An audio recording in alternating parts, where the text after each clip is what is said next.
Encore des agents publics exerçant dans le métier de géomètre du cadastre, sanctionnés par le ministre des Domaines, du Cadastre et des Affaires foncières.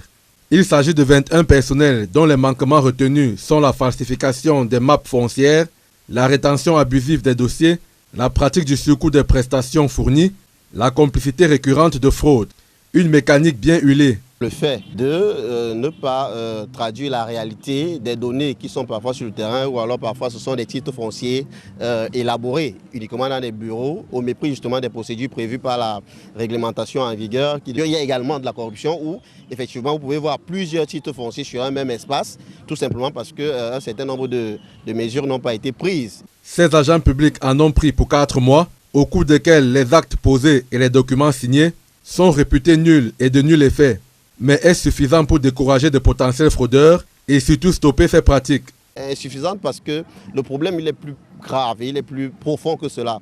Le problème il est d'abord humain et il est aussi matériel. Humain, il faut distinguer ici les agents de l'État qui se rendent coupables de ces actes-là et les usagers eux aussi qui n'aiment pas procéder par des mesures prévues, le volet matériel, parce que tant qu'on ne va pas digitaliser le système d'accès à la propriété foncière, un peu comme ça se fait au Rwanda, on aura toujours les mêmes revers. Vous allez sanctionner 30 agents, mais il va en être une centaine. Aux usagers de faire également preuve de discernement et de s'en tenir aux procédures légales en matière de gestion foncière. Il faut se rapprocher justement des services du cadastre avec un document foncier qui vous est présenté et vous rapprocher des services du cadastre pour vérifier l'authenticité, vérifier les éléments qui ne font pas grief à ce titre foncier. Et à partir de là, vous pouvez justement engager des procédures et toujours se faire assister par des spécialistes parce que c'est des questions extrêmement parfois complexes. Pour ceux qui ont été floués dans ces différentes procédures, l'expert recommande d'écrire au ministère en question